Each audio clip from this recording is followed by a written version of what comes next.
30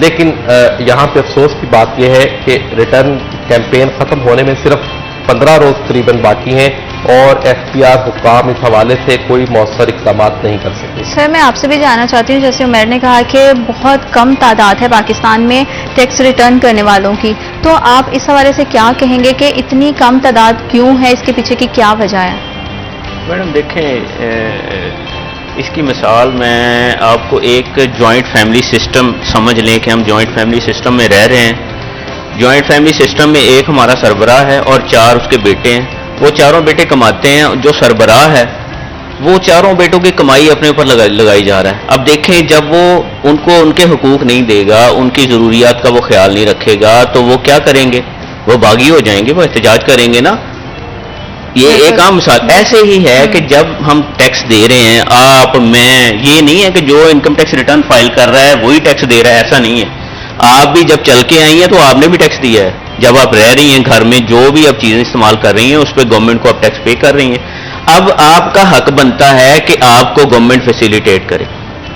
آپ کا حق بنتا ہے، جو سربراہ ہے اس کا حق بنتا ہے کہ میں اس کو کمائی کر کے دے رہا ہوں تو میرے حقوق کا خیال رکھے، میری دوائی کا خیال رکھے، میرے کپڑوں کا خیال رکھے، میرے رہنے کا خیال رکھے، اچھا گھر مجھے، جتنی بھی آپ کی لائف اسٹائل، جو بھی لائف اسٹائل ہے اس کی ذمہ داری ہے. اب پاکستان میں لوگ ٹیکس نیٹ میں کیوں نہیں آ رہے؟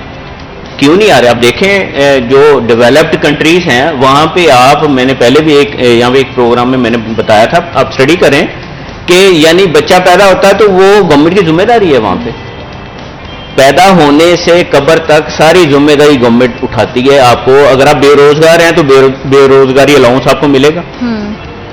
تو پھر جب ریاست آپ کا اس حد تک خیال رکھتی ہے کہ آپ کی تدفین کا خرچہ بھی اس نے دینا ہے، تو آپ والنٹریلی آپ خود یعنی اپنی ذمہ داری محسوس کریں گے کہ آپ وہ ٹیکس ریٹرنز فائل کریں. اب لوگوں کو کمپین، آپ جتنی مرضی کمپین چلا رہے ہیں لیکن لوگ مجبوراً ہمارے پاس آتے ہیں کہ یار رجسٹری کروانی ہے تو کیا کریں، اتنا ٹیکس بن رہا ہے. تو آپ ہمیں، وہ بیٹھے ہوئے ہیں کچھ لوگ ایسے ہیں کہ 2-2.5 ہزار روپے دے کے وہ فائلر ہو جاتے ہیں، نیل کی ریٹرن فائل کر کے فائلر ہو جاتے ہیں اور اس کے پھر ٹیکس کی ریشو کم ہو جاتی ہے. گورنمنٹ کو 1 روپیہ بھی ٹیکس نہیں جاتا. یعنی ٹیکس اویڈرز ہیں، لوگ اوائڈ کر رہے ہیں ٹیکس کو، نہیں آ رہے سسٹم. اگر ٹیکس ریٹرن کے حوالے سے میں کہوں کہ بیسکلی 3 ریزنز بتائیں کہ کیوں پے کرنا چاہیے، لوگوں کا اس میں کیا فائدہ ہوگا اور گورنمنٹ کا اس میں کیا فائدہ ہوگا، تو اس حوالے سے بتائیے. دیکھیں جو بھی لوگ پاکستان میں ریاست میں بزنس کر رہے ہیں اس کی ایک سرٹن لمٹ گورنمنٹ نے ڈٹرمن کر دی ہے کہ جو عمیر بھائی نے بتایا کہ سیلریڈ پرسن ہے تو یہ ہوگا، اگر کوئی کاروبار کر رہا ہے تو 4 لاکھ سے زیادہ پروفٹ وہ کمائے گا تو اس کے لیے لازمی ہے کہ وہ اپنا گوشوارہ، اس کو ریٹرنز کو میں سادہ الفاظ میں بیان کر دوں، یہ ایک گوشوارہ ہوتا ہے جس میں آپ نے اپنی انکم، گوشوارے سے ایک عمیر بھائی شعر ہے امجد اسلام امجد صاحب کا ایک شعر مجھے یاد آ گیا، اگر آپ کہیں تو. جی ضرور. حساب عمر کا اتنا سا گوشوارہ ہے، حساب عمر کا اتنا سا گوشوارہ ہے، تمہیں نکال کے دیکھا تو سب خسارہ. واہ واہ، صحیح. تو یہ ایک گوشوارہ ہوتا ہے کہ آپ نے پورے سال میں اتنی انکم کمائی سے کہ 4 لاکھ سے زیادہ آپ نے کوئی بزنس کیا، اس میں آپ کی سیل سے کہ 10 لاکھ روپے ہے یا 20 لاکھ ہے، اس میں سے آپ نے 4 لاکھ منافع کما لیا. اب وہ 4 لاکھ جو آپ کا پروفٹ ہے وہ کما کے آپ نے اس میں سے اپنے خرچے نکال لیے. خرچے نکال کے نیٹ پروفٹ پہ آپ نے ایک سرٹن وہ سلیب بنا ہوا ہے کہ آپ کی انکم جس سلیب میں آئے گی وہ ریٹ آپ اس پہ اپلائی کر کے گورنمنٹ کو ٹیکس دے دیں گے، اور وہ ساری اس کی ریکنسیلیشن ایک ہوتی ہے، وہ بنا کے اس گوشوارے میں فل کر کے گورنمنٹ کو جمع کروا دیں گے. یہ میں نے سارے سال میں کاروبار کیا، یہ میں نے، مجھے پروفٹ آیا تو میں نے گاڑی خرید لی، پروفٹ آیا تو میں نے گھر خرید لیا. ڈکلیئر کر دیں اس چیز کو، انڈکلیئر نہ رہنے دیں. جب آپ چیزیں ڈکلیئر کر دیتے ہیں تو وہ گوشوارہ مکمل ہو جائے تو اس کو فائل کر دیں. اس میں یہ ہوگا کہ آپ کی کنٹریبیوشن، جیسے گھر میں کنٹریبیوشن ہوتی ہے، جو آپ کے ذمہ ٹیکس بنتا ہے وہ آپ نے پے کر دیا. آپ نے اپنی ریاست، جو ہمارا گھر ہے پاکستان، اس میں رہتے ہوئے آپ نے جو کمائی کی تھی اس میں سے ایک سرٹن حصہ جو ریاست کا بنتا ہے وہ آپ نے جمع کروا دیا. ایک سٹیزن کے جو ہے وہ رائٹ، اس کی رسپانسبلٹی بنتی ہے کہ وہ جو ہے وہ ٹائم پہ ٹیکس پے کرے، لیکن اس میں FBR جو ہے وہ اس پورے سسٹم کو کس طرح سے جو ہے وہ آسان بنا سکتا ہے. میں بریک سے واپس آئیں گے اور آپ سے آ کے میں پوچھوں گی کہ اس میں FBR کا کیا کردار ہوگا اور کس طرح سے جو گورنمنٹ ہے وہ سٹیزن کے لیے ان پورے سسٹم کو جو ہے آسان کر سکتی ہے. لیکن وقت ایک چھوٹے سے بریک کا، will be right back after a short break.